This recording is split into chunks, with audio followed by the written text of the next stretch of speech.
പ്രിയപ്പെട്ടവരെ, ജനാധിപത്യവും മതരാഷ്ട്രവും എന്നുള്ളതാണ് ഈ സർവദേശീയ സാഹിത്യ ഉത്സവത്തിൽ എനിക്കിന്ന് സംസാരിക്കാൻ തന്നിട്ടുള്ള വിഷയം. സ്വാഭാവികമായി അതിൻ്റെ ഒരു പ്രാധാന്യത്തെക്കുറിച്ച് നിങ്ങളോട് വ്യക്തമാക്കേണ്ട കാര്യമില്ല. ഇക്കഴിഞ്ഞ ജനുവരി 26-ന് ഇന്ത്യ അതിൻ്റെ 75ാം റിപ്പബ്ലിക് ദിനം ആഘോഷിക്കുകയുണ്ടായി. എന്ന് പറഞ്ഞാൽ ഇന്ത്യ ഒരു റിപ്പബ്ലിക്കായി 75 വർഷങ്ങൾ പിന്നിട്ടിരിക്കുന്നു എന്നുള്ളത് ചെറിയ കാര്യമല്ല.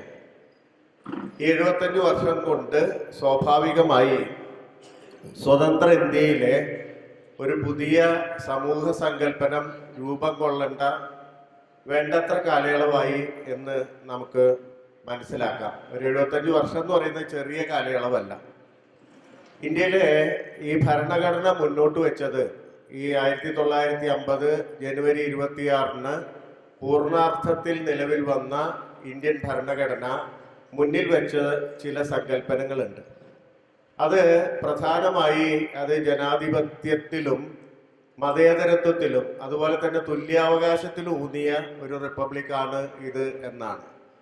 അത് വളരെ പ്രധാനപ്പെട്ട ഒരു കാര്യമായിരുന്നു. അന്നത്തെ ഒരു ലോക സാഹചര്യത്തെ സംബന്ധിച്ചിടത്തോളം ഒരു ഭരണഘടന ഇത്തരം കാര്യങ്ങൾ മുന്നോട്ട് വെക്കുക എന്ന് പറയുന്നത് വളരെ പ്രധാനപ്പെട്ട കാര്യമായിരുന്നു. അതിനുള്ളിൽ തന്നെ പല വിമർശനങ്ങളും ഉണ്ടായിട്ടുണ്ട്. കോൺസ്റ്റിറ്റ്യൂവന്റ് അസംബ്ലിയിൽ അന്ന് കമ്മ്യൂണിസ്റ്റ് പാർട്ടിയുടെ മെമ്പറായിരുന്ന സോംനാഥ് ലാഹിരി ഒരു വിമർശനം അന്ന് മുന്നോട്ട് വയ്ക്കുകയുണ്ടായിട്ടുണ്ട്. എന്ന് പറഞ്ഞാൽ ഒരു ഭരണഘടനയ്ക്ക് സാമൂഹ്യ വിപ്ലവം നടത്താൻ കഴിയില്ല, മറിച്ച് ജനങ്ങൾക്കാണ് സാമൂഹ്യ വിപ്ലവം നടത്താൻ കഴിയുക.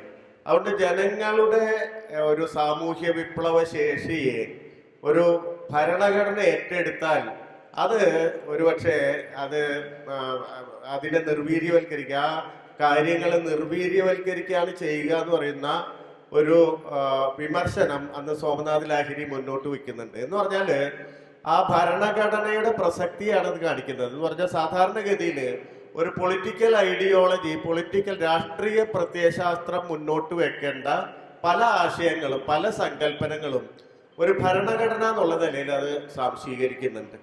അപ്പോൾ ആ അർത്ഥത്തിൽ അത്ര പുരോഗമനപരമായിരുന്നു ഇന്ത്യയുടെ ഭരണഘടന എന്ന് നമുക്ക് പറയാം.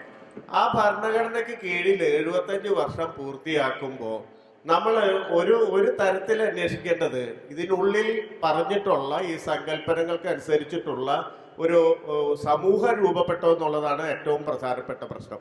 എന്ന് പറഞ്ഞാൽ സമൂഹം ഈ സങ്കല്പനങ്ങളെ ആഗിരണം ചെയ്തോ എന്നുള്ളതാണ് നമ്മുടെ മുന്നിലെ ആദ്യത്തെ ചോദ്യം എന്ന് പറയുന്നത്.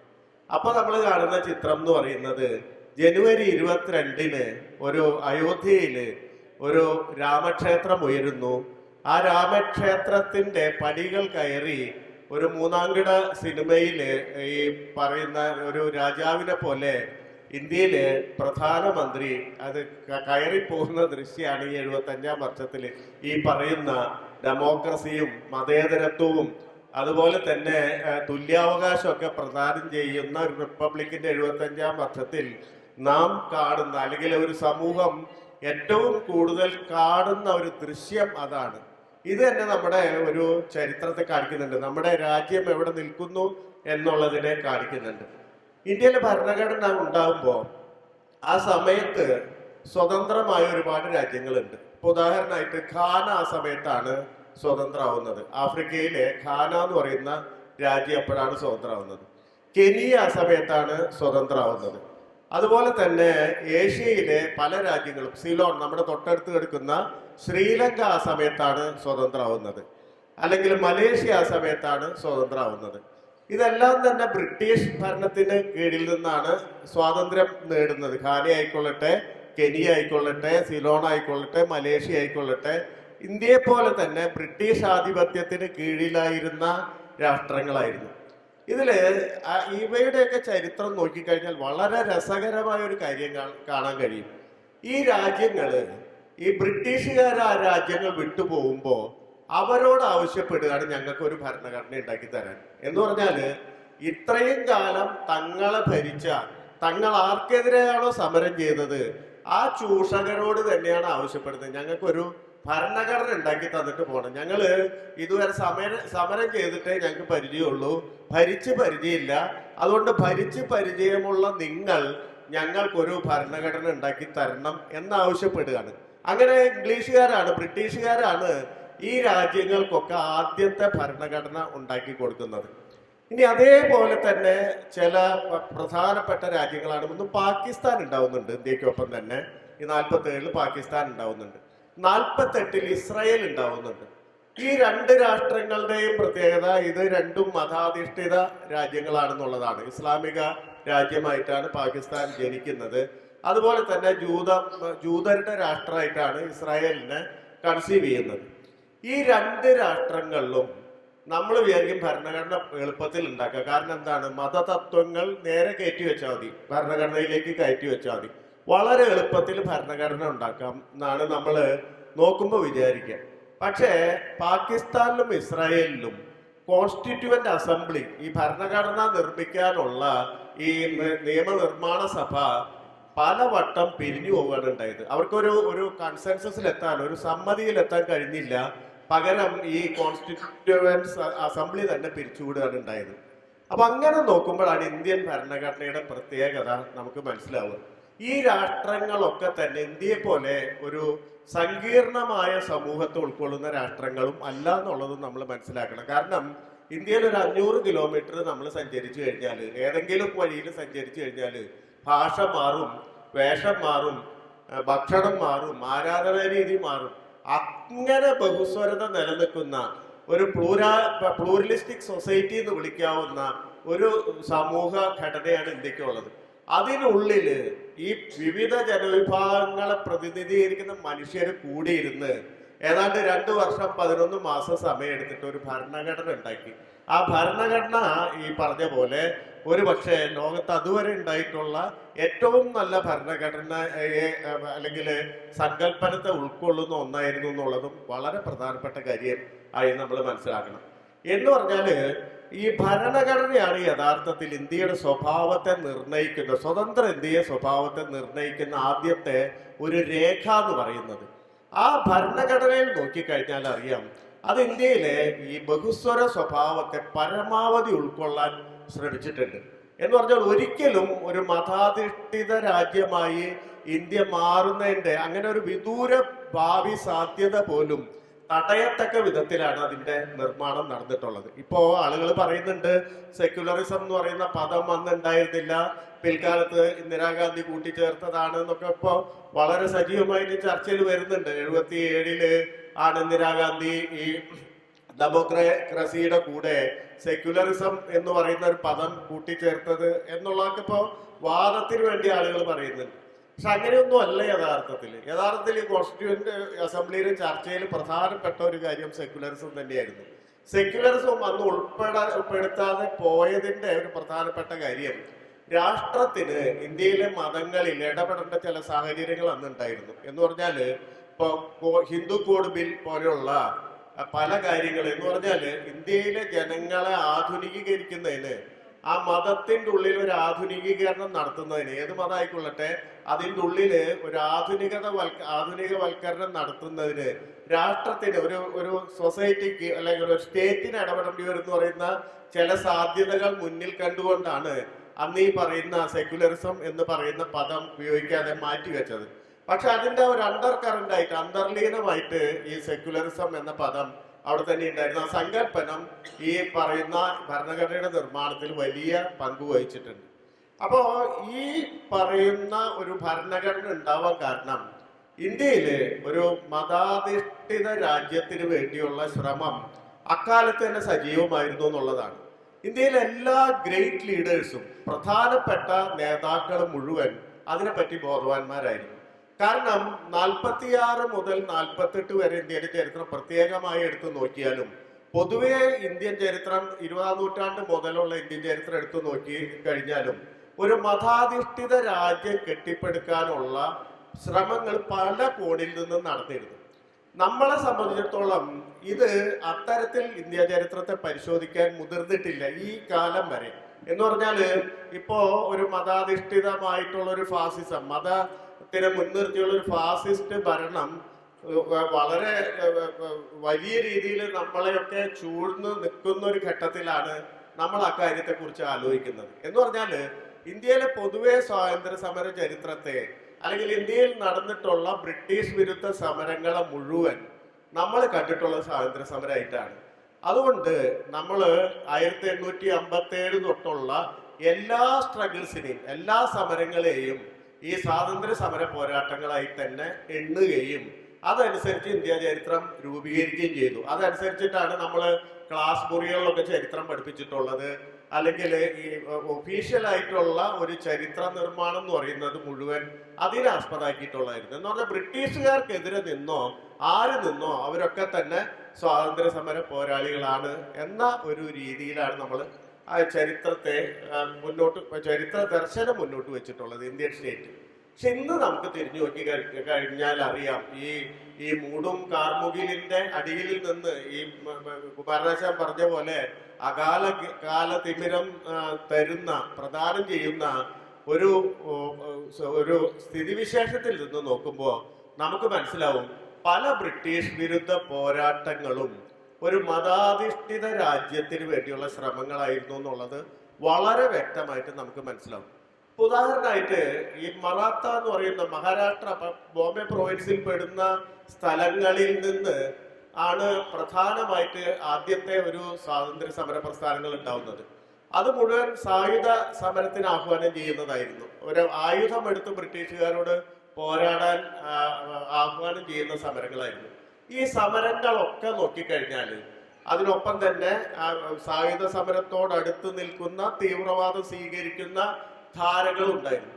ഇതൊക്കെ നോക്കിക്കഴിഞ്ഞാൽ നമുക്ക് മനസ്സിലാവും, ഇന്ന് നമുക്ക് നോക്കിക്കഴിഞ്ഞാൽ വളരെ വ്യക്തമായി മനസ്സിലാക്കും അതൊരു പൊളിറ്റിക്കൽ ബ്രാഹ്മണിസം ആയിരുന്നു അതിനൊക്കെ നയിച്ചിരുന്നത്. ഒരു രാഷ്ട്രീയ ബ്രാഹ്മണിസം അല്ലെങ്കിൽ ഈ പറയുന്ന ബ്രാഹ്മണാധിഷ്ഠിതമായ ഒരു രാജ്യം ഉണ്ടാക്കാൻ വേണ്ടിയിട്ടായിരുന്നു ശ്രമിച്ചിരുന്നതെന്ന് നമുക്ക് വളരെ വ്യക്തമായിട്ട് മനസ്സിലാക്കും.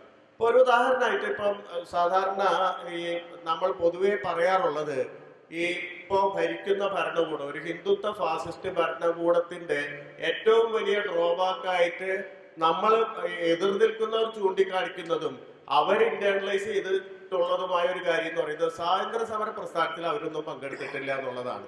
പ്രത്യേകിച്ച് RSS പോലെയുള്ള ഒരു സംഘടന പരസ്യമായി തന്നെ ഈ സ്വാതന്ത്ര്യ സമരത്തിൽ പോവരുത് എന്ന് അതിന്റെ അണികളോട് ആവശ്യപ്പെട്ട ചരിത്രമൊക്കെ നമുക്കറിയാം. അപ്പൊ അവര് ഇപ്പൊ അത് മറികടക്കാൻ ശ്രമിക്കുന്നത് സവർക്കറെ പോലെയുള്ള ഈ ഹിന്ദുത്വ ഫാസിസത്തിന് അടിത്തറയിട്ട ആളുകളെ ചൂണ്ടിക്കാണിച്ചിട്ടാണ്. ഇപ്പൊ സവർക്കറിന്റെ ഒരു ഘട്ടം വരെ 1911 വരെയുള്ള സവർക്കറിന്റെ ജീവിതം പരിശോധിച്ച് കഴിഞ്ഞാൽ അതൊക്കെ ബ്രിട്ടീഷുകാർക്ക് എതിരായിരുന്നു. എന്ന് പറഞ്ഞാൽ അയാളുടെ യുവത്വം 28 വയസ്സ് വരെയുള്ള ജീവിതം പരിശോധിച്ചു കഴിഞ്ഞാൽ അത് മുഴുവൻ ബ്രിട്ടീഷുകാർക്കെതിരെ നടത്തിയ സമരമായിരുന്നു. അപ്പൊ അതുകൊണ്ട് സവർക്കർ സ്വാതന്ത്ര്യ സമര സേനാനിയാണോ അല്ലയോ എന്ന ചോദ്യം നമുക്ക് കിട്ടി തന്നാൽ നമ്മൾ അവിടെ പകച്ചു നിൽക്കും. എന്ന് പറഞ്ഞാല് നമ്മളുടെ ഉള്ളിലെ ഒരു വലിയ ധാരണ, ഉറച്ച ധാരണ എന്ന് പറഞ്ഞാൽ ബ്രിട്ടീഷുകാർക്കെതിരെ നടത്തിയ എല്ലാ സമരവും സ്വാതന്ത്ര്യ സമരങ്ങളാണ്, സ്വാതന്ത്ര്യ സമര പ്രവർത്തനങ്ങളാണ് എന്നുള്ളതാണ്. അതിന് തെറ്റൊന്നുമില്ല. അതൊരു ജനാധിപത്യ ഭരണം പോയിക്കൊണ്ടിരിക്കുന്ന സമയത്ത് അങ്ങനെ സ്വാതന്ത്ര്യ സമരത്തെ കാണുന്നതിൽ തെറ്റില്ല. പക്ഷെ ഇന്ന് ഈ പറയുന്ന തരത്തില് നമ്മളൊരു ഭീഷണിക്ക് മുമ്പിൽ നിൽക്കുമ്പോൾ നമ്മുടെ ചരിത്രത്തെ കുറച്ചുകൂടി നമ്മളെ ഇടപിരിച്ച് കാണേണ്ടത് അത്യാവശ്യമാണ്. അങ്ങനെ നോക്കുമ്പോൾ നമുക്ക് മനസ്സിലാവും ഈ 1911 വരെ ഇന്ത്യയുടെ പല ഭാഗങ്ങളിൽ നടന്നിട്ടുള്ള അല്ലെങ്കിൽ പ്രത്യേകിച്ച് മറാത്ത പ്രവിശ്യയിൽ നടന്നിട്ടുള്ള എല്ലാ സമരങ്ങളും ബ്രാഹ്മണാധിഷ്ഠിത സമരങ്ങളായിരുന്നു. ബ്രിട്ടീഷുകാർക്കെതിരെ നടന്നിട്ടില്ല. എന്റെ പ്രധാനപ്പെട്ട കാര്യം, ബ്രിട്ടീഷുകാർ വന്നതോടുകൂടി, വിദേശികൾ ഇന്ത്യയിൽ വന്നതോടുകൂടി ബ്രാഹ്മണരുടെ ഒരു സാമൂഹ്യ മേൽക്കോയ്മ നഷ്ടപ്പെടുന്നു. ബ്രാഹ്മണർക്ക് എല്ലാ സ്ഥലത്തും സാമൂഹ്യ മേൽക്കോയ്മ ഉണ്ടായിരുന്നു. ഇപ്പോ അന്നത്തെ ഇന്ത്യ എന്ന് പറഞ്ഞാൽ നിങ്ങൾക്ക് അറിയാം, അത് ബ്രിട്ടീഷുകാർ ഭരിക്കുന്ന കുറെ പ്രദേശങ്ങളുണ്ട്, ഹിന്ദു രാജാക്കന്മാർ ഭരിക്കുന്ന നാട്ടുരാജ്യങ്ങളുണ്ട്, മുസ്ലിം രാജാക്കന്മാർ ഭരിക്കുന്ന നാട്ടുരാജ്യങ്ങളുണ്ട്. ഏതാണ്ട് ഒരു ഘടന അങ്ങനെയായിരുന്നു. 10-600 നാട്ടുരാജ്യങ്ങൾ ബ്രിട്ടീഷുകാർ ഭരിക്കുന്ന വലിയ പ്രവിശ്യം. ഇവിടെ എല്ലായിടത്തും ബ്രാഹ്മണർക്ക് സാമൂഹ്യ മേൽക്കോയ്മ കിട്ടിയിരുന്നു. അതില് വലിയ ഇടിവൊന്നും വന്നിട്ടില്ല.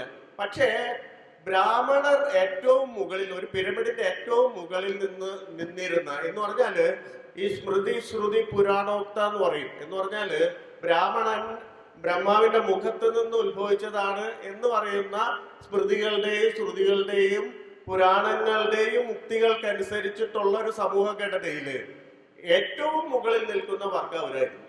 അപ്പോഴാണ് ബ്രിട്ടീഷുകാർ വരുന്നത്, വൈദേശികർ വരുന്നത്. വിദേശികൾ വരുമ്പോൾ സ്വാഭാവികമായിട്ട് പുതിയൊരു വർഗം വരികയാണ്. എന്ന് പറഞ്ഞാൽ പിരമിഡിന്റെ ഏറ്റവും മുകളില് മറ്റൊരു വംശം വരികയാണ്, മറ്റൊരു വിഭാഗം വരികയാണ്. അതുകൊണ്ട് ഈ തരത്തിൽ തങ്ങളുടെ മേൽക്കോയ്മ പോയപ്പോ ഒരു വലിയ സ്ട്രഗിള് സ്വാഭാവികമായിട്ട് ഈ മേൽക്കോയ്മയ്ക്ക് വേണ്ടിയിട്ട് നടക്കുന്നുണ്ട്. മാത്രമല്ല ബ്രിട്ടീഷുകാർ ഇവിടെ വരുമ്പോൾ വിദ്യാഭ്യാസം കൊണ്ടുവരുന്നുണ്ട്, വിദ്യാഭ്യാസം സാർവത്രികമാക്കാൻ ശ്രമിക്കുന്നുണ്ട്. ഈ വിദ്യാഭ്യാസം സാർവത്രികമാക്കാൻ ശ്രമിക്കുമ്പോൾ അത് ഇന്ത്യക്കാരെ ഉദ്ധരിക്കാൻ ഒന്നുമല്ല നമുക്കറിയാം. മറിച്ച് ബ്രിട്ടീഷ് ഭരണം സുഗമമാക്കുന്നതിന്, പ്രത്യേകിച്ച് 1857 ആദ്യത്തെ സ്വാതന്ത്ര്യ സമരത്തിന് ശേഷം ബ്രിട്ടീഷുകാർ ഒരു കാര്യം മനസ്സിലാക്കുന്നത്, നാട്ടുകാരുടെ ഒരു തരത്തിലുള്ള പിന്തുണയില്ലാതെ ഭരണം നിലനിൽക്കില്ല, ഭരണം വളരെ ആയാസരഹിതമായി മുന്നോട്ട് കൊണ്ടുപോയില്ല എന്ന് മനസ്സിലാക്കുന്നുണ്ട്. സ്വാഭാവികമായിട്ട് വിദ്യാഭ്യാസം വരുന്നു.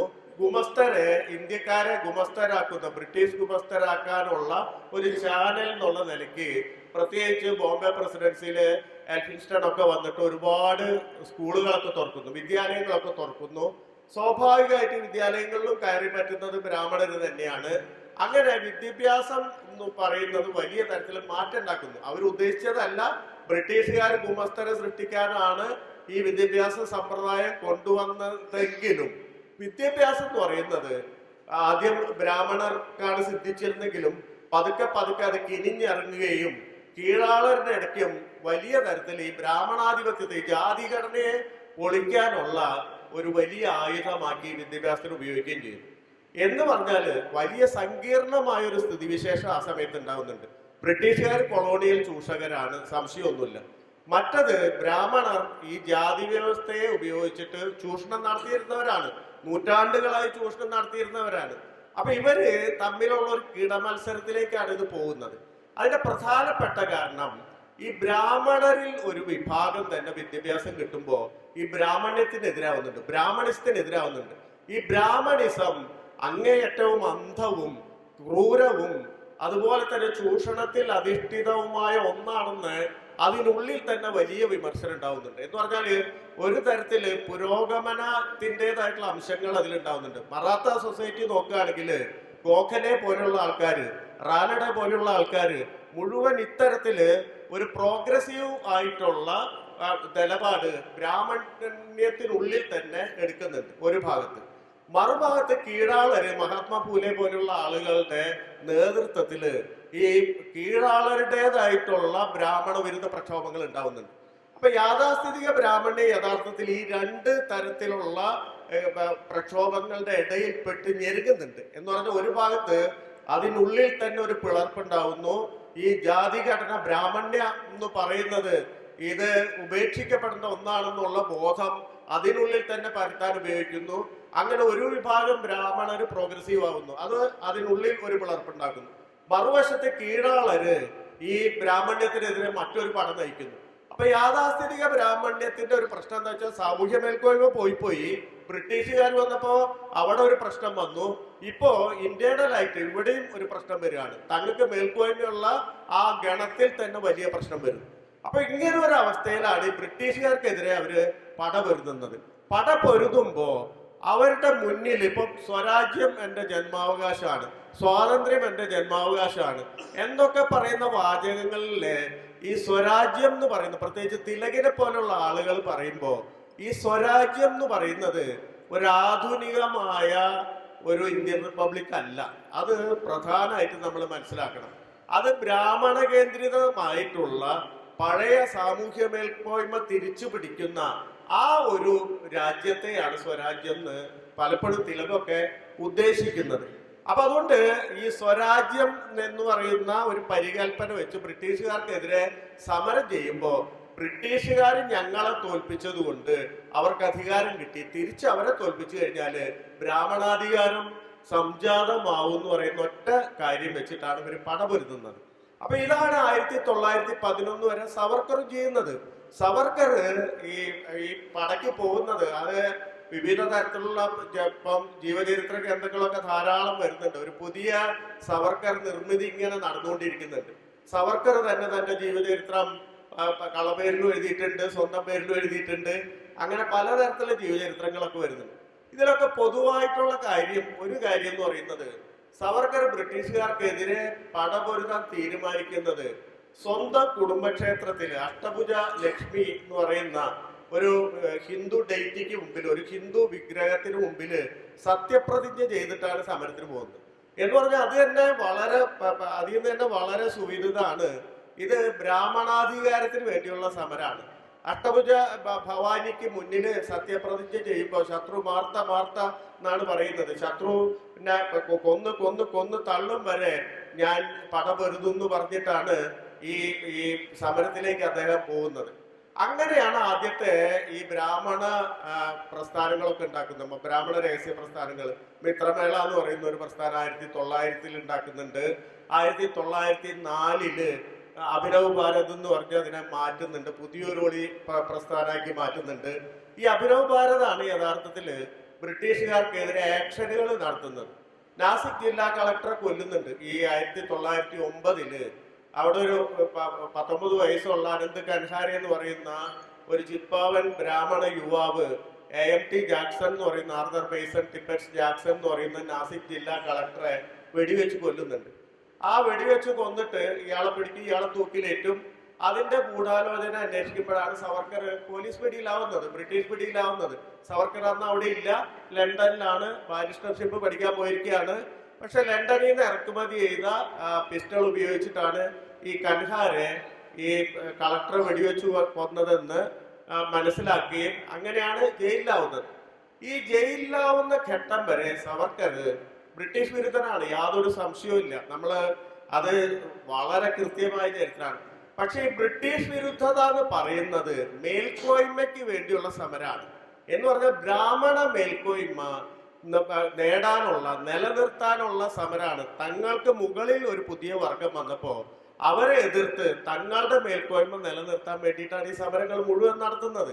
ആ സമയത്തെ മുഴുവൻ സ്ട്രഗിൾസ് നോക്കിയാൽ നമുക്ക് സൂക്ഷ്മമായിട്ട് നോക്കിയാല് നമുക്കത് കാണാൻ കഴിയും. സവർക്കർ ജയിലിൽ പോകുന്നു.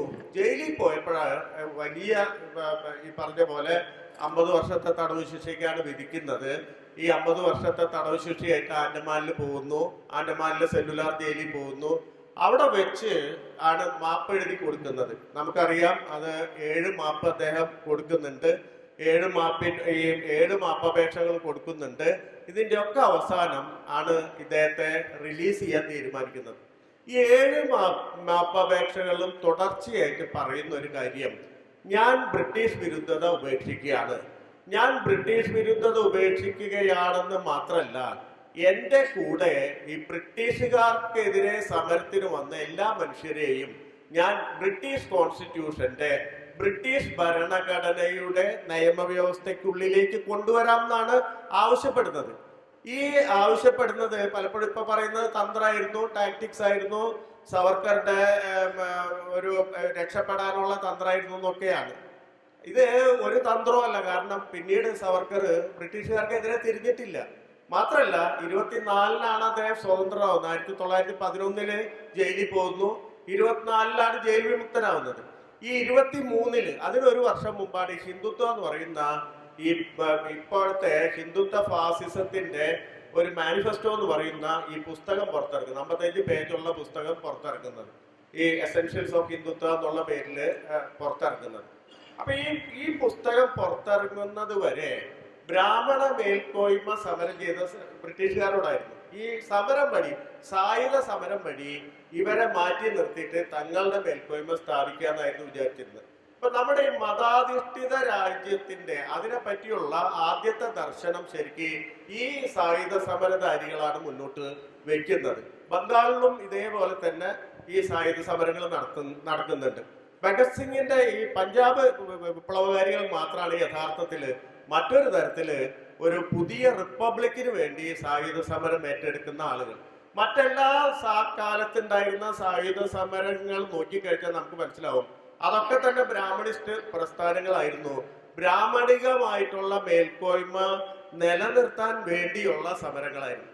ഇതിനെന്ത് പറ്റുന്നു എന്ന് വിചാരിച്ചാൽ, ഒന്ന് ജയിലിൽ പോയിട്ട് കഷ്ടപ്പാടുകൾ അനുഭവിക്കുന്നത് കൊണ്ട് മാത്രമല്ല ലൈൻ മാറ്റുന്നത്, അതും വളരെ പ്രധാനപ്പെട്ട കാര്യമാണ്.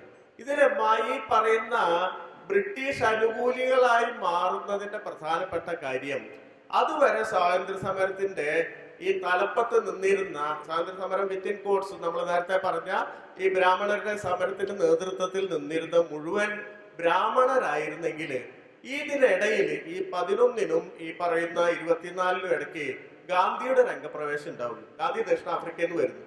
ഗാന്ധിയുടെ രംഗപ്രവേശം ഈ ബ്രാഹ്മണ കേന്ദ്രിത സമരം എന്ന് പറയുന്ന ഒരു കാര്യത്തെ അപ്പാടെ മാറ്റിമറിക്കുകയാണ്. അത് പ്രധാനമായിട്ട് ഇന്ത്യൻ മുസ്ലിങ്ങളെ മുഴുവൻ സ്വാതന്ത്ര്യ സമരത്തിലേക്ക് കൊണ്ടുവരുന്നു. ഖിലാഫത്ത് പ്രസ്ഥാനമായിട്ട് യോജിച്ചുകൊണ്ട് ഇന്ത്യയിലെ പ്രധാനപ്പെട്ട ഒരു സമുദായമായ ഈ പറയുന്ന ഹിന്ദുക്കൾ കഴിഞ്ഞാൽ അടുത്ത ഒരു വലിയ സമുദായമായ മുസ്ലിങ്ങളെ മുഴുവൻ ഖിലാഫത്ത് പ്രസ്ഥാനത്തിന്റെ നേതാവായിട്ട് ഗാന്ധി സ്വയം അവരോധിക്കുന്നതിലൂടെ, ഈ മുസ്ലിങ്ങളോട് ചേർന്ന് നിൽക്കുന്നതോടെ മുഴുവൻ മുസ്ലിങ്ങളും അവിടേക്ക് വരുന്നു. മാത്രമല്ല, ആ കാലത്ത് നമുക്ക് നോക്കിക്കഴിഞ്ഞാൽ അറിയാം, സ്വാതന്ത്ര്യ സമരത്തിന്റെ ആ കാലത്തെ ഒരു വലിയ പ്രത്യേകത എന്ന് പറഞ്ഞാൽ അതിൽ ആദിവാസികൾ തൊട്ട് തീരവാസികൾ വരെയുള്ള എല്ലാ ജനവിഭാഗങ്ങളിലും ഏതെങ്കിലും തരത്തിൽ ഈ സ്വാതന്ത്ര്യ സമരത്തിന്റെ സന്ദേശം എത്തുന്നുണ്ട്. എന്ന് പറഞ്ഞാൽ ഒരു ബ്രാഹ്മണാധിഷ്ഠിത സാമ്രാജ്യത്തിന് വേണ്ടിയുള്ള സമരം അത് മാറിയിട്ട് അത് സ്വതന്ത്ര ഇന്ത്യ എന്ന് പറയുന്ന ഒരു ബഹുസ്വര ഇന്ത്യക്ക് വേണ്ടിയുള്ള സമരമായിട്ട്, ഒരു ആധുനിക ഇന്ത്യക്ക് വേണ്ടിയുള്ള സമരമായിട്ട് സ്വാതന്ത്ര്യ സമരം അപ്പാടെ മാറുന്നുണ്ട്. അതുകൊണ്ട് കൂടിയിട്ടാണ് ഈ സവർക്കർ പ്രത്യേകിച്ച് ഈ ഹിന്ദുത്വം എന്ന് പറയുന്ന പുസ്തകം എഴുതുന്നത്. എന്ന് പറഞ്ഞാല് ബ്രിട്ടീഷുകാരനെ പേടിപ്പിച്ചിരുന്നത് ഈ പറയുന്ന ഇന്ത്യ പോലെയുള്ള ഒരു പ്ലൂരാലിറ്റി നിൽക്കുന്ന സ്ഥലത്ത്, ഒരു ബഹുസ്വരത നിൽക്കുന്ന സ്ഥലത്ത് ഇവരെല്ലാവരും കൂടി സംഘടിച്ച് ബ്രിട്ടീഷ് വിരുദ്ധരാകുമ്പോൾ അത് പിളർക്കുക എന്ന് പറയുന്നത് അത്യാവശ്യമായിരുന്നു. ബ്രിട്ടീഷുകാർ വിചാരിച്ചിട്ടേ ഇല്ല അങ്ങനെ ഒരു സംഗതി ഉണ്ടാവും. അത് സ്വാഭാവികമായിട്ട് ഗാന്ധിയെ പോലെയുള്ള ഒരാള് വലിയ തരത്തിൽ പ്രവർത്തിച്ച് അത് ഉണ്ടാക്കുന്നു. ഇതിനെ പിളർക്കണമെങ്കിൽ ഈ മുസ്ലിം ഹിന്ദു എന്ന് പറയുന്ന ഒരു വലിയ പിളർപ്പ് ഉണ്ടാവണം.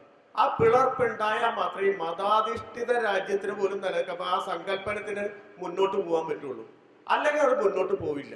അതുകൊണ്ടാണ് ഹിന്ദുത്വം എന്ന് പറയുന്ന പുസ്തകം എഴുതുമ്പോൾ പ്രധാനപ്പെട്ട ശത്രു എന്ന് പറയുന്നത് മുസ്ലിം ആയിട്ട് തീരുന്നു. മുസ്ലിം വിരുദ്ധത ആദ്യമായിട്ട് ഇന്ത്യയിലേക്ക് വലിയ വിഷം തുപ്പുന്ന തരത്തിൽ കടന്നു വരുന്നു.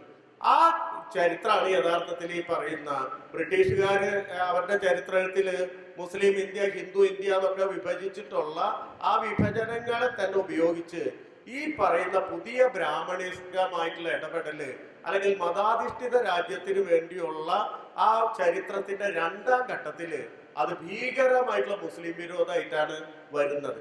അപ്പൊ ഒരേ സമയം അത് ബ്രിട്ടീഷുകാരുടെ ആനുകൂല്യം പറ്റുന്നുണ്ട്. കാരണം ഹിന്ദുവും മുസ്ലിമും തമ്മിൽ വിഭജിക്കപ്പെട്ടാല് അത് ഈ കൊളോണിയൽ ഭരണത്തിന് വളരെ സുഗമമായി മുന്നോട്ട് പോവാനാവും.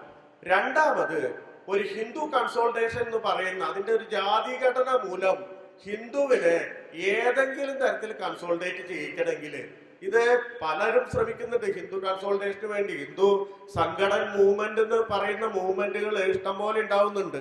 കാരണം ഒരു സമുദായം എന്ന നിലയിൽ ഹിന്ദുക്കൾക്ക് ഒന്നിച്ച് നിൽക്കാൻ ഈ 1909 തൊട്ടൊക്കെ പല ശ്രമങ്ങൾ നടത്തുന്നുണ്ട്. മിന്റോ മോർലി റിഫോംസ് ഒക്കെ വന്നപ്പോ സ്വാഭാവികമായിട്ട് ബ്രിട്ടീഷുകാര് മുസ്ലിങ്ങൾക്ക് സെപ്പറേറ്റ് കോൺസ്റ്റിറ്റ്യുവൻസി ഒക്കെ ഉണ്ടാക്കുന്നുണ്ട്. അപ്പൊ അത് തൊട്ട് അങ്ങനെ ഒരു വലിയ ശ്രമം നടക്കുന്നുണ്ട് ഹിന്ദു കൺസോൾട്ടേഷന് വേണ്ടി. സ്വാഭാവികമായിട്ട് ജാതിഘടന മൂലം ഒന്നും സഹായിക്കാതെ വരുന്നു. അപ്പോഴാണ് ഈ പറയുന്ന ഒരു അപരനെ ശത്രുവായി സൃഷ്ടിച്ച് ഈ മുസ്ലിം ഹെയ്റ്റ് എന്ന് പറയുന്ന ഒരു ആശയത്തിന്റെ പുറത്ത് ഈ മതാധിഷ്ഠിത ഭരണത്തെ മുന്നോട്ട് കൊണ്ടുപോകാൻ ശ്രമിക്കുന്നത്. അപ്പൊ ശരിക്കും പറഞ്ഞാല് ഈ പൊളിറ്റിക്കൽ ബ്രാഹ്മണിസം എന്ന് പറയുന്നത് ഒരു മതാധിഷ്ഠിത ഭരണകൂടത്തിന് വേണ്ടിയുള്ള മാനിഫെസ്റ്റോ ആവുന്നത് യഥാർത്ഥത്തില് ഈ സവർക്കറുടെ ഈ പുസ്തകം വരുന്നതോട് കൂടിയിട്ടാണ്. ഈ എസെൻഷ്യൽസ് ഓഫ് ഹിന്ദുത്വ എന്ന് പറയുന്ന പുസ്തകം വരുന്നതോട് കൂടിയിട്ടാണ് സവർക്കർ 2 കാര്യം മുന്നോട്ട് വെച്ചു. ഒന്ന്, എന്താണ് ഹിന്ദു രാജ്യം എന്ന് പറയുന്നത്? അത് രാജ്യത്തിന് ഒരു മാപ്പിംഗ് നടത്തി ആദ്യം. അത് സിന്ധു മുതൽ സിന്ധു വരെ എന്ന് പറയുന്ന പരികല്പന കൊണ്ടുവന്നു. നമുക്കറിയാം ഇന്ത്യയിലെ അന്നത്തെ ഭാരതത്തിന്റെ മുകൾ ഭാഗത്ത് സിന്ധു നദിയാണ് ഒരു അതിർത്തി എന്ന് പറയുന്നത്, വടക്കേ അതിർത്തി എന്ന് പറയുന്നത്. താഴെ ഇന്ത്യൻ മഹാസമുദ്രമാണ്. അപ്പം സിന്ധു എന്ന് പറഞ്ഞു കഴിഞ്ഞാൽ ഒരേ സമയം നദിയുമാണ് സമുദ്രവുമാണ്. അപ്പൊ ഇത് വെച്ചിട്ട് സിന്ധു മുതൽ സിന്ധു വരെ എന്ന് പറയുന്ന ഒരു പരികല്പന ഉണ്ടാക്കുകയാണ്. മാത്രല്ല അതിന്റെ സമൂഹത്തിനെ സംബന്ധിച്ച് ഒരു പരികല്പന ഉണ്ടാക്കുന്നു. ആദ്യം രാജ്യം ഉണ്ടാക്കി. ആ സിന്ധു പര്യന്ത യസ്യ ഭാരത ഭൂമിക എന്നാണ് സവർക്കർ ഈ ഹിന്ദു രാജ്യത്തെ നിർവചിക്കുന്നത്.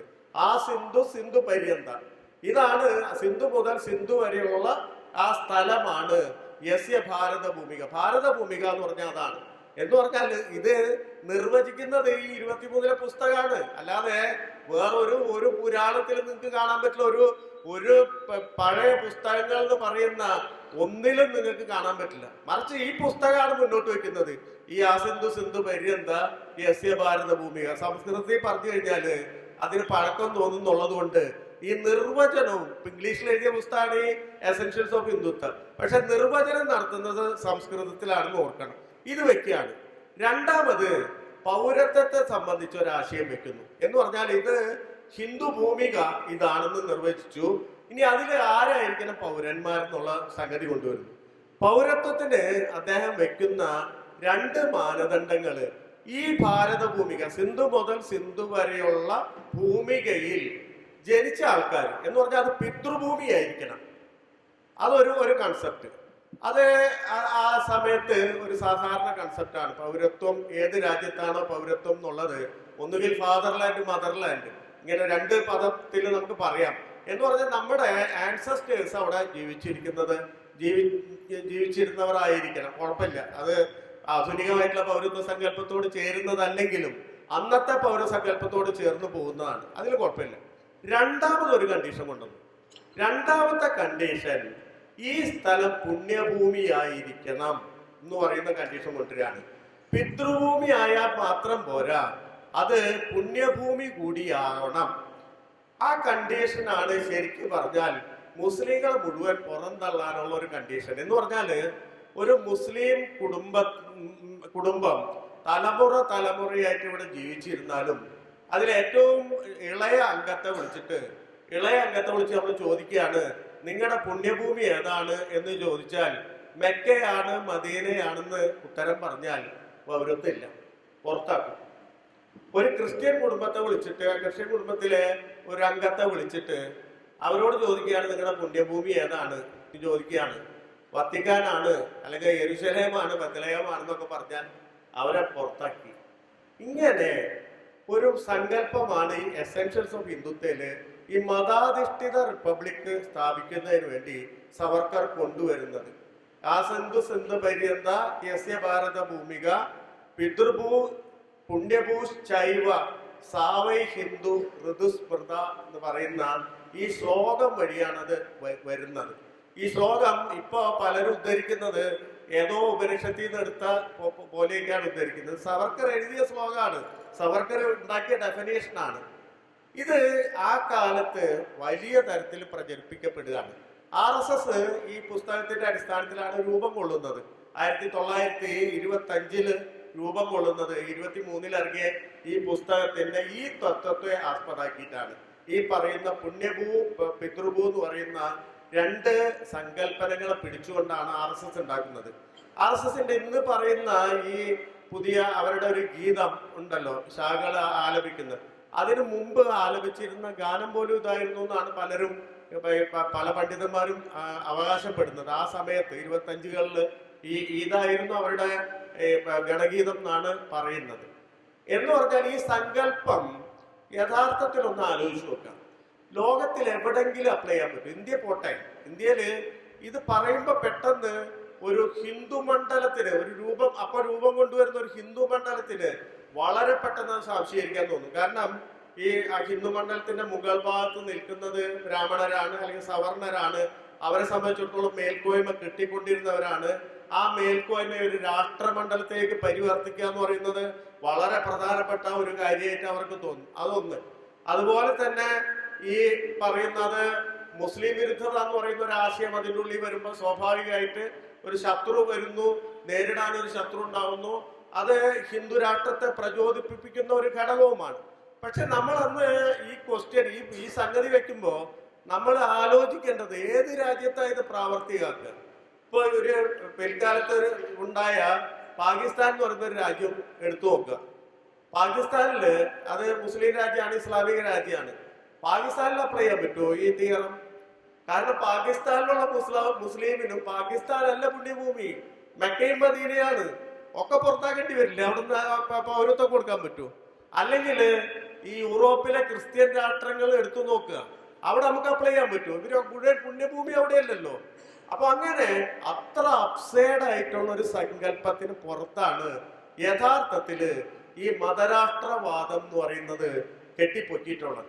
നമ്മൾ ആലോചിക്കേണ്ടത് ഈ പൗരത്വ ബില്ല് അമെൻഡ് ചെയ്യുമ്പോൾ യഥാർത്ഥത്തിൽ ഇതാണ് എടുത്തു വയ്ക്കുന്നത്. ഈ സങ്കല്പമാണ് നമ്മൾ ഈ ഭരണഘടനയിലേക്ക് കയറ്റി വയ്ക്കാൻ ശ്രമിക്കുന്നത്. എന്ന് പറഞ്ഞാല് മുസ്ലിമിനെ പുറന്തള്ളുക എന്ന് പറയുന്ന ഒരു സംഗതിയുടെ അടിസ്ഥാനം എന്ന് പറയുന്നത് ഈ പൗരത്വ സങ്കല്പമാണ്. ഈ പൗരത്വ സങ്കല്പത്തിലേക്കാണ് പ്രത്യേകിച്ച് ഈ മോഡിയുടെ പറയുന്ന ഈ ഇത്രയും വർഷത്തെ ഈ ഭരണം പൗരത്വ സങ്കല്പത്തെ പറ്റിയുള്ള ആശയമായിട്ട് മുന്നോട്ട് വെക്കുന്നത് ഈ സവർക്കറിസാണ്. ഇതാണ് മുന്നോട്ട് കൊണ്ടുപോകുന്നതെന്ന് മനസ്സിലാക്കാം. ഇത് താത്വികമായിട്ടുള്ള ഒരു കാര്യം. ഇതിനപ്പുറം നമ്മൾ നോക്കുമ്പോൾ ഈ 46 മുതൽ ഒരു 48 വരെയുള്ള ചരിത്രം ഇന്ത്യയിൽ നോക്കിക്കഴിഞ്ഞാൽ ഇതിന്റെ ഒരു വലിയ പ്രായോഗികമായിട്ടുള്ള ഒരു ശ്രമം നടക്കുകയുണ്ടായി. അതും നമ്മൾ പലപ്പോഴും മറന്നു പോകുന്നുണ്ട്. എന്ന് പറഞ്ഞാൽ ഹിന്ദു രാഷ്ട്രത്തിന് വേണ്ടിയുള്ള വലിയ ശ്രമം ഇപ്പൊ മാത്രമല്ല നടക്കുന്നത്. അത് ഏറ്റവും പ്രധാനമായിട്ട് ആദ്യത്തെ ഒരു ഘട്ടം എന്ന് പറയുന്നത് ഈ 46 മുതൽ ഈ 48 വരെയുള്ള ഈ 2 വർഷക്കാലാണ്. ഈ 2 വർഷക്കാലത്ത് സവർക്കർ ഈ ആയിരുന്നു ഹിന്ദു മഹാസഭയുടെ പ്രധാന പ്രവർത്തകനായി നിൽക്കുന്നത്. എന്ന് പറഞ്ഞാല് 24-ന് ജയിൽ വിമുക്തനായ ശേഷം അദ്ദേഹത്തിന് 10 കൊല്ലം പ്രത്യക്ഷ രാഷ്ട്രീയ പ്രവർത്തനം നടത്താൻ സാധിച്ചിരുന്നില്ല. ആ ജയിൽ വിമുക്തനാകുമ്പോൾ കണ്ടീഷൻസ് അതൊക്കെയായിരുന്നു. അപ്പൊ ഈ 10 വർഷം പിന്നീട് രത്നഗിരിയിൽ താമസിക്കേണ്ടി വരുന്നുണ്ട്, ജില്ലാ തടവിൽ താമസിക്കേണ്ടി വരുന്നുണ്ട്. ഈ രത്നഗിരിയിൽ താമസിക്കുമ്പോഴാണ് ഹിന്ദു കൺസോൾട്ടേഷനും വേണ്ടിയുള്ള രാഷ്ട്രീയ പ്രവർത്തനം തന്നെ. എന്നാൽ അത് ബ്രിട്ടീഷുകാരുടെ സഹായത്തോട് കൂടിയിട്ടുള്ള രാഷ്ട്രീയ പ്രവർത്തനമാണ്. മുസ്ലിം വിരുദ്ധമായിട്ടുള്ള പ്രവർത്തനമായിരുന്നു. എന്ന് പറഞ്ഞാൽ ബ്രിട്ടീഷുകാർ അംഗീകരിച്ച ഒരു രാഷ്ട്രീയ പ്രവർത്തനം എന്നുള്ള രീതിയിൽ ഈ ഹിന്ദു കൺസോൾട്ടേഷന് വേണ്ടി അദ്ദേഹം ശ്രമിക്കുന്നത്. ഇത് കഴിഞ്ഞിട്ട് 37 പുറത്തു വരുമ്പോൾ ആദ്യം പോയി ചേരുന്നത് തിലകൈറ്റുകളുടെ പാർട്ടിയിലാണ്. ഗാന്ധി വന്നതോടെ തിലകന്റെ അനുയായികൾക്കൊന്നും കോൺഗ്രസിൽ നിൽക്കാൻ പറ്റാണ്ടായി. അവരുടെ ബ്രാഹ്മണ മേൽക്കോയ്മ വാദം മുഴുവൻ അതിൽ നിന്ന് പുറത്തായി. അപ്പൊ അവര് പോയിട്ട് വേറെ ഒരു പാർട്ടി, സ്വരാജ്യ പാർട്ടി എന്ന് പറയുന്ന പാർട്ടി രൂപീകരിച്ചിട്ടുണ്ടായിരുന്നു. അവിടെ പോയിട്ടാണ് സവർക്കർ ആദ്യം അവിടെ പോയിട്ടാണ് ചേരുന്നത്. പക്ഷെ മനസ്സിലായി ഇത് വെച്ചിട്ട് പോകാൻ പറ്റില്ല. ഈ തന്റെ മുന്നിലുള്ള ഒരു മതരാഷ്ട്ര സങ്കല്പനത്തെ മുന്നോട്ട് കൊണ്ടുപോകാൻ പറ്റാത്ത ഒരവസ്ഥയായതുകൊണ്ട് അതല്ല ആവശ്യം, മറിച്ച് വേറൊരു തരത്തിലുള്ള പ്രവർത്തനം ആണ് ആവശ്യം എന്ന് സവർക്കർ മനസ്സിലാക്കുന്നത്. അപ്പോഴാണ് 37-ന് ഹിന്ദു മഹാസഭയിൽ പോയി ചേരുന്നത്. ഹിന്ദു മഹാസഭ ഒരു സാമുദായിക സംഘടന എന്നുള്ള നിലയ്ക്ക്, ഒരു രാഷ്ട്രീയ സംഘടന എന്നുള്ള നിലയ്ക്ക് അത് മാറിയിട്ടില്ല. അവിടെ സവർക്കർ പ്രസിഡന്റ് ആവുമ്പോഴാണ് ഇതൊരു രാഷ്ട്രീയ സംഘടനയായിട്ട് മാറുന്നത്. ഈ 37-ന് ഹിന്ദു മഹാസഭയിൽ ചേർന്നിട്ട് പ്രസിഡന്റ് ആയതിനു ശേഷം നടത്തിയ ആദ്യത്തെ പ്രസംഗത്തിലാണ് ഈ മതരാഷ്ട്രവാദം എന്ന് പറയുന്ന സംഗതി ആദ്യമായിട്ട് ഇന്ത്യൻ രാഷ്ട്രീയത്തിൽ വരുന്നത്. ജിന്നയല്ല അത് കൊണ്ടുവരുന്നത്, ജിന്നയല്ല, ജിന്ന വളരെ പിന്നീടാണ് അത് എടുക്കുന്നത്. സവർക്കർ 37-ൽ കർണാവതിയിൽ വെച്ച് നടത്തിയ, അഹമ്മദാബാദിൽ വെച്ച് നടത്തിയ പ്രസംഗത്തിലാണ് ഇന്ത്യൻ രാഷ്ട്രീയ രംഗത്തിൽ ആദ്യമായിട്ട് ദ്വിരാഷ്ട്രവാദം മുന്നോട്ട് വയ്ക്കുന്നത്. അദ്ദേഹം പറഞ്ഞു, ഇന്ത്യയില് ഒരു രാജ്യമാണെന്ന് തോന്നുന്നെങ്കിലും ഇന്ത്യയിൽ 2 രാഷ്ട്രങ്ങള് തൊട്ട് കഴിയുന്നുണ്ട്. ഒന്ന് ഹിന്ദു രാഷ്ട്രം, അടുത്തത് മുസ്ലിം രാഷ്ട്രം. ഇത് ആണ് ഇന്ത്യയുടെ യഥാർത്ഥ രാഷ്ട്രീയ സ്ഥിതി എന്ന് പറയുന്ന പ്രസംഗമാണ് നടത്തുന്നത്. എന്ന് പറഞ്ഞാല് മതരാഷ്ട്രവാദത്തിലേക്കുള്ള പ്രായോഗികമായ ചുവടുവെപ്പ്, ഈ താത്വികമായ ചുവടുവെപ്പ് പോലെ പ്രായോഗികമായിട്ടുള്ള ചുവടുവെപ്പും എടുക്കുന്നത് സവർക്കറാണ്. ഇത് വെച്ചിട്ടാണ് നടക്കുന്നത്. ആ സമയത്ത് 1-2 കാര്യങ്ങള് പാസ്റ്റിൽ ഉണ്ടാകുന്നുണ്ട്. ഒന്ന് 21-ലെ മലബാർ കലാപം ഇവിടെ ഉണ്ടാവുന്നു. രണ്ടാമത് കോഹട്ടിലെ ലഹള, ഇന്നിപ്പോ പാകിസ്ഥാനിലുള്ള കോഹട്ടിലും ഇതേപോലെ ഒരു വർഗീയ ചൊവ്വയുള്ള ഒരു കലാപം ഉണ്ടാവുന്നുണ്ട്. 21-ലെ കലാപത്തിന്റെ പ്രത്യേകത എന്താ വെച്ച് കഴിഞ്ഞാൽ, 21-ലെ കലാപത്തില് ഈ കലാപത്തിൽ പങ്കെടുത്തവരില് 12,500 പേര്, ഔദ്യോഗിക കണക്കനുസരിച്ച് നോക്കുകയാണെങ്കിൽ 12,500 പേര് മരിച്ചുപോയി. ഈ കലാപകാരികൾ മരിച്ചുപോയി എന്ന് പറഞ്ഞാൽ ബ്രിട്ടീഷ് പട്ടാളത്തിന്റെ വെടിയേറ്റും അവരെ ശിക്ഷയായിട്ടൊക്കെ വധശിക്ഷ കിട്ടിയൊക്കെ മരിച്ചു പോകുന്നുണ്ട്. ഒരു ബഹുഭൂരിപക്ഷം പേരും നാട് കടത്തപ്പെട്ടു, ജയിലിൽ അടയ്ക്കപ്പെട്ടു. അങ്ങനെ ഈ കലാപം കഴിഞ്ഞപ്പോ, മലബാർ കലാപം കഴിഞ്ഞപ്പോ കലാപത്തിന് വേണ്ടി സംസാരിക്കാൻ ഒരാളുമില്ല. ഒറ്റ ആളുകളും കലാപത്തിന്റെ ഭാഗത്തുനിന്ന് എന്തുകൊണ്ടായിരുന്നു ഈ കലാപം എന്ന് സംസാരിക്കാൻ ഇല്ലാതാവുന്നു. ബാക്കിയാവുന്നത് മലബാറിൽ ബ്രിട്ടീഷ് ഉദ്യോഗസ്ഥരും സവർണരുമാണ്. ഇവരുടെ വെർഷനാണ് അന്നത്തെ എല്ലാ പത്രങ്ങളിലും, ബ്രിട്ടീഷ് പത്രങ്ങളായിക്കൊള്ളട്ടെ ഇന്ത്യൻ പത്രങ്ങളായിക്കൊള്ളട്ടെ, ഈ മുഴുവൻ വരുന്നത്. അപ്പോൾ സവർക്കറെ സംബന്ധിച്ചിടത്തോളം അത് വീണ് കിട്ടിയ ഒരു അവസരമായിരുന്നു. അപ്പൊ ഒരേ സമയം ഇന്ത്യയിൽ ഒരു പുതിയ മീഡിയ വരുന്നുണ്ട്. ഈ മീഡിയയിൽ റിഫ്ലക്ട് ചെയ്യുന്ന വാർത്തകൾ മുഴുവൻ ബ്രിട്ടീഷ് വാർത്തകളാണ്. എന്ന് പറഞ്ഞാൽ ബ്രിട്ടീഷുകാർ ഇതിനെ ബ്രിട്ടീഷുകാർക്കെതിരായ സമരം എന്നുള്ള ആ ഭാഗം മുഴുവൻ മാറ്റിവെച്ചുകൊണ്ട് ഹിന്ദു മുസ്ലിം ലഹളയായിട്ട് ചിത്രീകരിക്കുകയാണ്. ഹിന്ദുക്കളും മുസ്ലിങ്ങളും തമ്മിൽ നടന്നിട്ടുള്ള, സവർക്കറൊക്കെ നേരത്തെ പറയുന്ന സവർക്കൊക്കെ വീട് കിട്ടിയ സുവർണാവസരമായിരുന്നു. സവർക്കർ അപ്പൊ ഒരു നോവൽ എഴുതുന്നുണ്ട്, മലായിക്ക ത്യാച്ചെ എന്നാണ് അതിന്റെ പേര് മറാഠിയിൽ. അത് മലയാളത്തിൽ വന്നിട്ടില്ല, പക്ഷേ ഈ ഏറനാടിനെ കേന്ദ്രീകരിച്ചിട്ടുള്ള നോവലാണത്. അത് ആ നോവലാണ് ഈ ഹിന്ദു മുസ്ലിം വൈരം ഈ നോർത്ത് ഇന്ത്യയിൽ വളർത്താൻ വേണ്ടിയിട്ട് ഏറ്റവും കൂടുതൽ ഉപയോഗിക്കപ്പെട്ടത്. ഞാൻ എന്തുകൊണ്ട് കരുതിയിരിക്കണം എന്നാണ് അതിന്റെ ഈ ടൈറ്റിൽ തന്നെ. മലായിക്ക ത്യാച്ചെ എന്ന് പറയുന്ന ഈ മറാത്തി വാചകത്തിന്റെ അർത്ഥം ഇതാണ്. ഈ നോവൽ ഇപ്പോഴാണ്, ഈ കൊല്ലാണ് മലയാളത്തിൽ ഇപ്പൊ വന്നിട്ടുണ്ട്. അത് വായിച്ചു നോക്കിക്കഴിഞ്ഞാല് നിങ്ങൾ അന്തം വിട്ടുപോകും. അത്ര നുണകളാണ്. എന്ന് പറഞ്ഞാൽ ഒരു ഹിന്ദു സ്ത്രീയെ കണ്ടാൽ അപ്പോൾ ബലാത്സംഗം ചെയ്യും, നരാധമന്മാരായിട്ട് ഒരു കൂട്ടം മനുഷ്യരെ ചിത്രീകരിക്കുന്നു. ആ മനുഷ്യര് ബ്രിട്ടീഷുകാർക്കെതിരാണ് പൊരുതിയതെന്ന് പറയുന്ന ഒരു വാചകം പോലും ഇല്ലാതെ ഇത് മുഴുവൻ മുസ്ലിങ്ങൾ ഹിന്ദുക്കൾക്കെതിരെ, ഹിന്ദുക്കളെ മതം മാറ്റാനും ഹിന്ദുക്കളെ ഇവിടെ നിന്ന് ഓടിച്ച്, ഭാരതത്തിൽ നിന്ന് ഓടിച്ച് ഒരു മുസ്ലിം രാഷ്ട്രം സ്ഥാപിക്കാനും നടത്തിയ ശ്രമമാണ് എന്ന മട്ടിലാണ് ആ നോവൽ എഴുതുന്നത്. ഈ നോവൽ വ്യാപകമായിട്ടാണ് പ്രചരിപ്പിക്കപ്പെടുന്നത് നോർത്ത് ഇന്ത്യയിൽ. അപ്പൊ ഈ നോവൽ വരുന്നു, ഒരു ഭാഗത്ത് താത്വികമായിട്ടുള്ള സംഗതി വരുന്നു, മറുഭാഗത്ത് നോവൽ വരുന്നു, മൂന്നാമത് ഇയാൾ തന്നെ ഈ പറയുന്ന ഈ ദുരാഷ്ട്രവാദം പോലെയുള്ള ഒരു വാദം മുന്നോട്ട് വെക്കുന്നു. ഇത് ആണ് യഥാർത്ഥത്തിൽ മതരാഷ്ട്രവാദത്തിനുള്ള തുടക്കം ആയിട്ട്. ഈ നേരത്തെ തിലകൊക്കെ ഈ ബ്രാഹ്മണ മേൽക്കോയ്മയ്ക്ക് പൊളിറ്റിക്കൽ ബ്രാഹ്മണിസത്തെ രാഷ്ട്രീയ ബ്രാഹ്മണിസമായിട്ട് പരിവർത്തിച്ചിട്ടുണ്ടെങ്കിലും അതൊരു ഹിന്ദു രാഷ്ട്രവാദം എന്ന് പറയുന്നത് വരുന്നത് ഈ സവർക്കറുടെ രംഗപ്രവേശത്തോട് കൂടിയിട്ടാണ്. ഇതിങ്ങനെ പോവാണ്. പക്ഷെ ഗാന്ധിയുടെ ഒരു വലിയ പ്രഭാവം നിലനിൽക്കുന്നത് കൊണ്ട് ഇതിന് വളരാൻ സാധിക്കുന്നില്ല.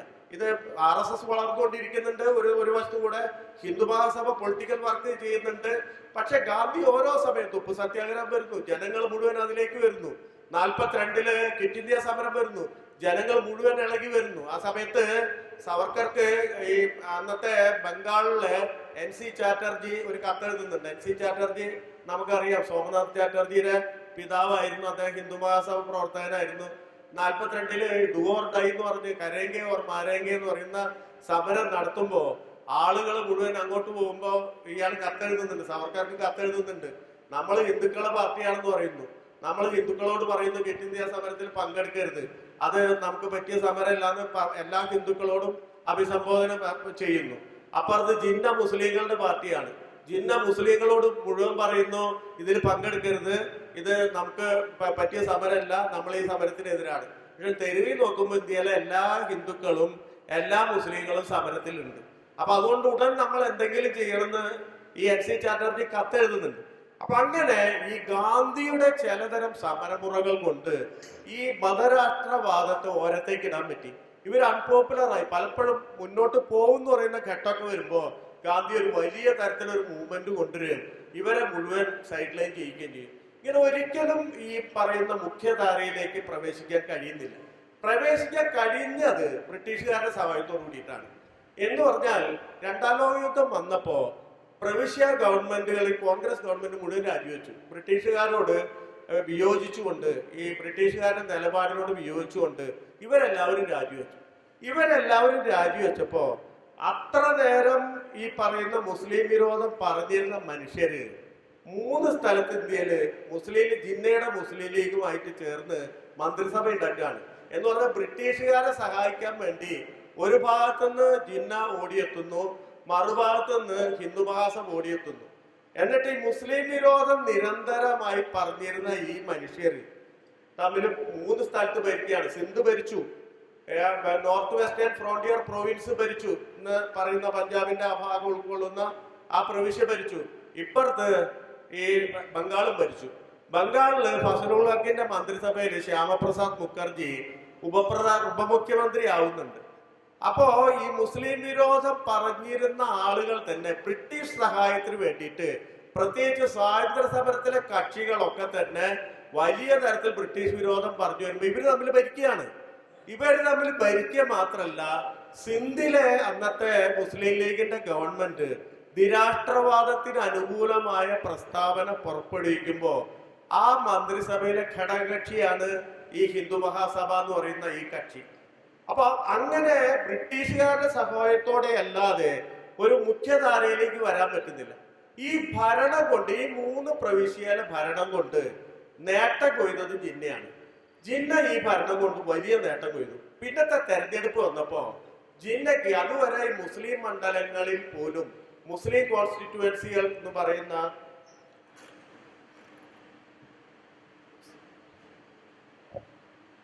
മണ്ഡലങ്ങളിൽ പോലും ജിന്ന തന്നെ ജയിച്ചിരുന്നത്. ജിന്നയുടെ മുസ്ലിം ലീഗ് അല്ല, കോൺഗ്രസ് നിർത്തിയ മുസ്ലിം സ്ഥാനാർത്ഥികളാണ്. ഇതിൽ മാറ്റം വന്നു. ജിന്നയ്ക്ക് ഈ നേരിട്ട് ജിന്നയുടെ മുസ്ലിം ലീഗിന്റെ കാൻഡിഡേറ്റ്സ് ജയിക്കുകയാണ് പിന്നത്തെ ഇലക്ഷനിൽ. എന്ന് പറഞ്ഞാൽ കിഴക്കൻ പ്രദേശത്തും അതുപോലെ തന്നെ പടിഞ്ഞാറൻ പ്രദേശത്തും ബംഗാളിലും പഞ്ചാബിലും വലിയ മേൽക്കൈ ജിന്നയ്ക്ക് കിട്ടി. അതാണ് ഈ ജിന്ന പാകിസ്ഥാന് വേണ്ടിയിട്ട് ഇത്ര ഉറപ്പിച്ച് ഉന്നയിക്കാൻ ശക്തി കൊടുത്തത്. നിരാഷ്ട്രവാദം 46-ല് ബ്രിട്ടീഷുകാർ പോകുന്നു ഉറപ്പിച്ചു, ബ്രിട്ടീഷുകാർ പോകുന്നു കൃത്യമായിട്ട് പറഞ്ഞു. ഇത് ആ സമയത്ത് വിഭജനത്തിന് വേണ്ടിയിട്ട് ജിന്ന ഉറച്ചു നിൽക്കുന്നു. പാകിസ്ഥാൻ ഉണ്ടാവുന്നു, 47-ല് പാകിസ്ഥാൻ ഉണ്ടാവുന്നു.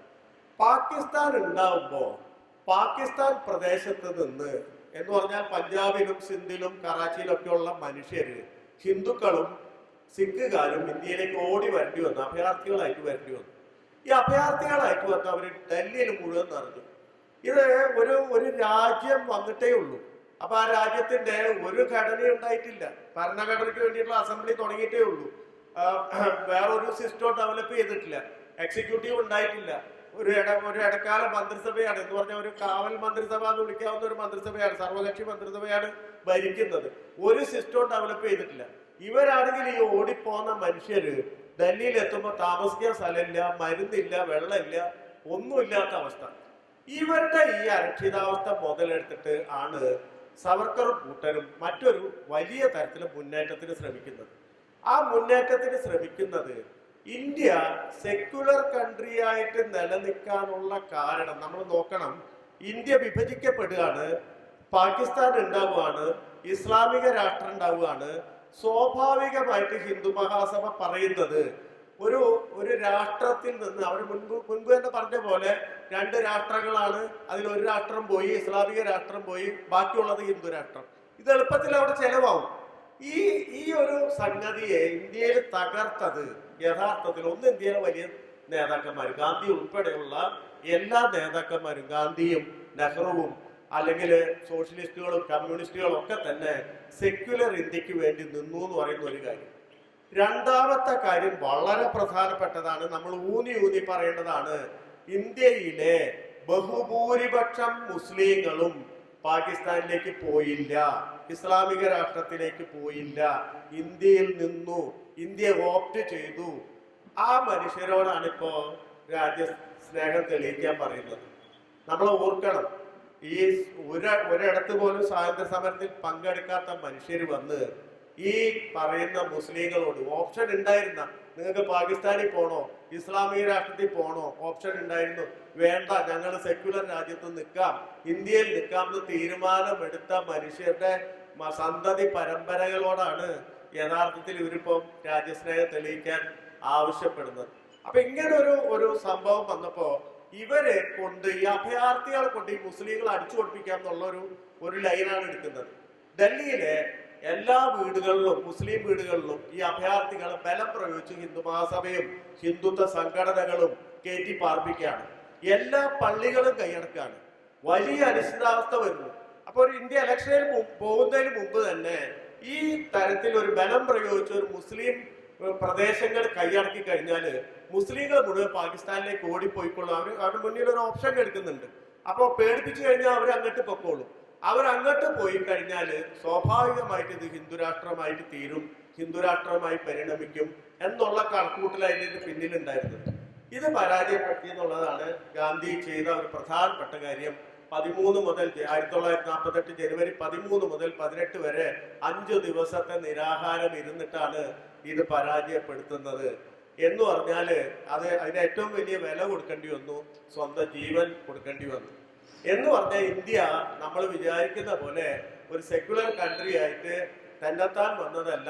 ഭരണഘടനയിൽ സെക്യുലറിസം അത് തന്നെ പ്രധാനപ്പെട്ട ഘടകമായിട്ട് തന്നെത്താൻ കയറിയതല്ല.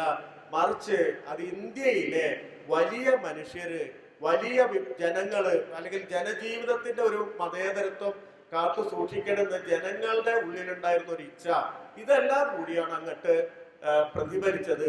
ഈ ഇന്ത്യ എന്ന് പറയുന്നത് നമ്മൾ ഈ നേതാക്കളൊക്കെ തന്നെ ഇങ്ങനെ തുന്നി തുന്നി കുത്തി തുന്നി ഉണ്ടാക്കിയ ഒന്നാണ്. ആ സങ്കല്പമാണ് ഇപ്പൊ കീറി പൊളിയാൻ പോകുന്നത്. ആ നട്ടലാണ് ഒടിയാൻ പോകുന്നത്. ആ മുനമ്പിൽ നിന്നുകൊണ്ടാണ് ഞാൻ ഇത് സംസാരിക്കുന്നത്. വലിയ വിഷയമാണ്.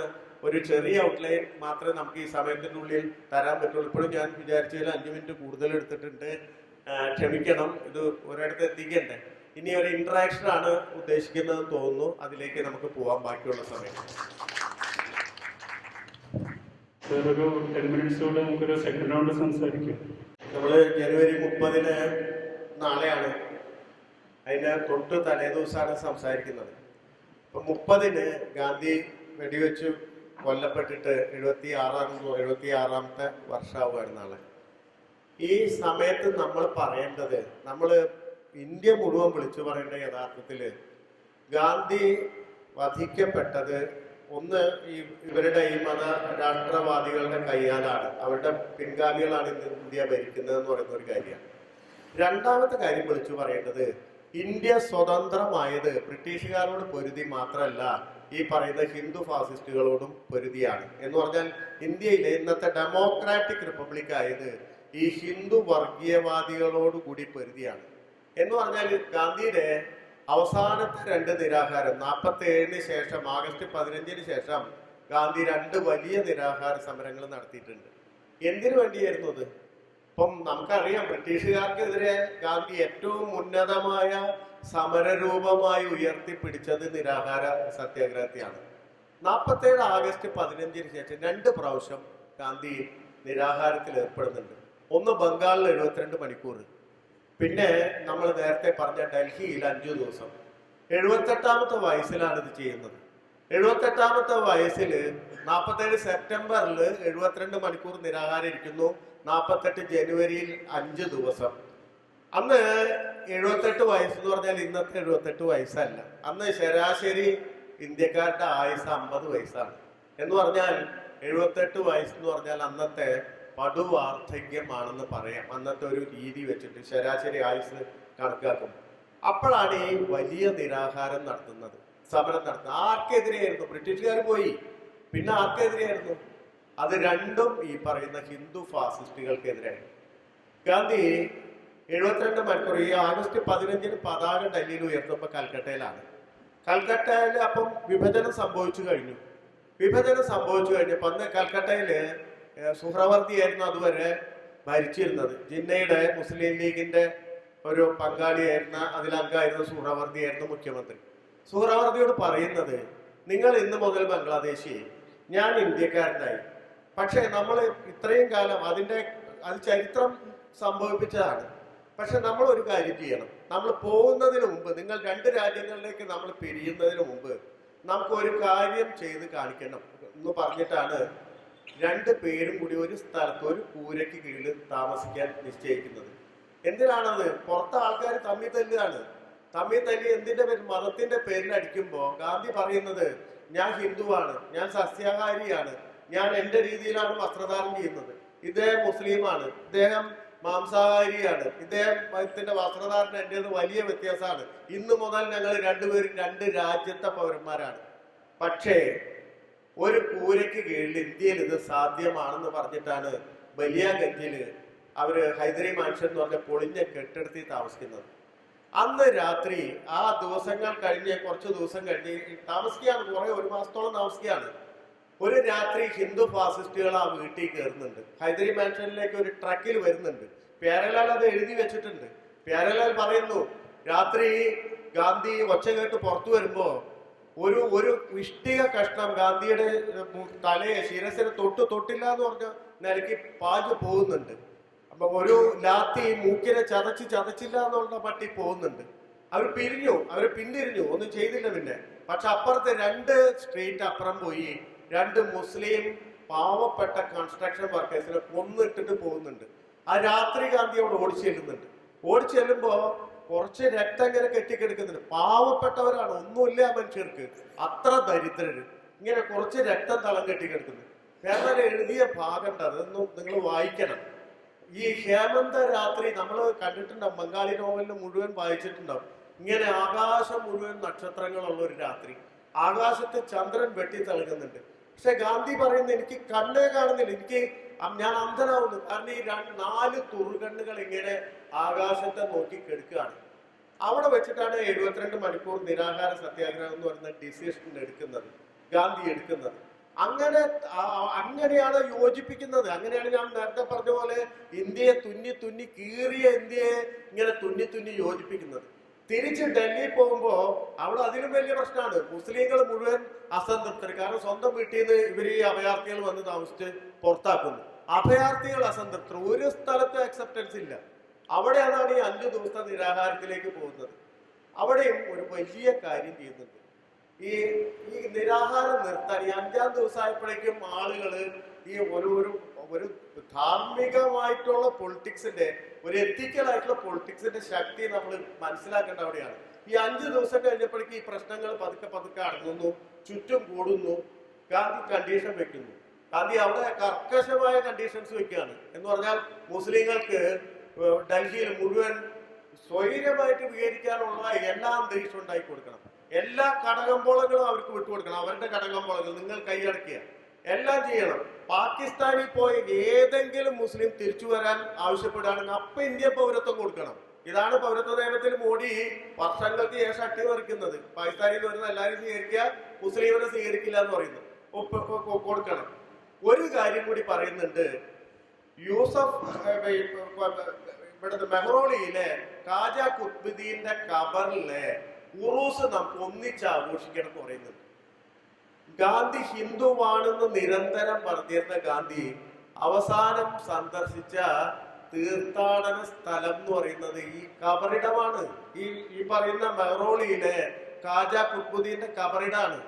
അതും പ്യാരലാൽ എഴുതിയിട്ടുണ്ട്. അന്ന് ഈ പരസ്പരം കുത്തിക്കൊന്നിരുന്ന മനുഷ്യർ ഒന്നിച്ച് ചേർന്ന് നിൽക്കുകയാണ്. ഈ 48 ജനുവരിയിലെ ശൈത്യം എന്ന് പറയുന്നത് ആ 10 വർഷത്തെ ഏറ്റവും വലിയ ശൈത്യമായിരുന്നു ഡൽഹിയിൽ. ഈ അതികാലത്ത് മുസ്ലിങ്ങൾ ഈ ഉറൂസ് ആഘോഷിക്കാൻ വേണ്ടി ഇങ്ങനെ വരുമ്പോ ഈ ഖബറിലേക്ക് വരുമ്പോ അവർ കാണുന്നത് ഒരു വശത്ത് സിഖുകാർ ഇങ്ങനെ നിന്ന് ചായ തിളപ്പിക്കുന്നു, ഇപ്പുറത്ത് ഹിന്ദുക്കൾ നിന്ന് ചായ തിളപ്പിക്കുന്നു.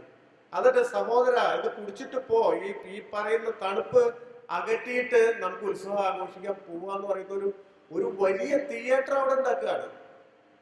ആ കൊടുത്ത ചായ നിങ്ങളൊന്ന് ആലോചിച്ച് നോക്ക്. ആ ചായയിൽ എന്താ കലക്കിയിട്ടുണ്ടാവുക? അതിന്റെ പേരാണ് സെക്യുലറിസം. ആ പൊടിയുടെ പേരാണ് സെക്യുലറിസം. ആ കുടിച്ച വാമത്തിലാണ് ഇന്ത്യ ജീവിച്ചത്, ഇന്ത്യ ജീവിച്ചുകൊണ്ടിരിക്കുന്നത്. അതാണ് ഇന്ത്യയുടെ സത്യം എന്ന് പറയുന്നത്. അത് തകർത്താൽ ഇന്ത്യ എന്തുണ്ടാവും നമുക്ക് പറയാൻ പറ്റില്ല. അതുകൊണ്ടാണ് നമ്മൾ ഈ മുനമ്പിൽ നിൽക്കുന്നത്. നമ്മുടെ ഏറ്റവും വലിയ പ്രശ്നം എന്ന് പറഞ്ഞാൽ നമ്മൾ ഇവിടെയൊക്കെ ചർച്ച നടക്കും. നമ്മുടെ മനുഷ്യർ മുഴുവൻ ഇന്ത്യയിൽ അസംതൃപ്തരാണ്. ഉറങ്ങാത്ത എത്ര മനുഷ്യർ ഇന്ത്യയിലുണ്ട്.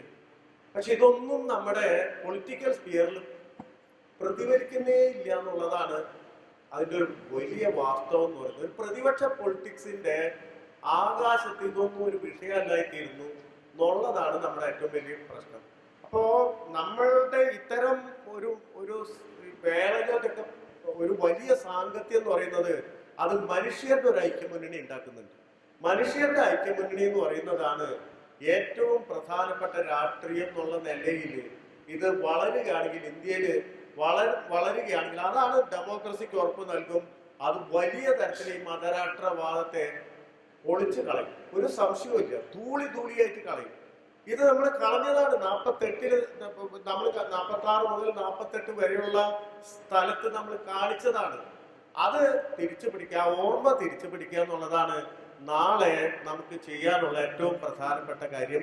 എനിക്ക് അനുവദിച്ച സമയം തീർന്നു. ഈ മുന്നിലെ ക്ലോക്ക് കാണിക്കുന്നു. നന്ദി.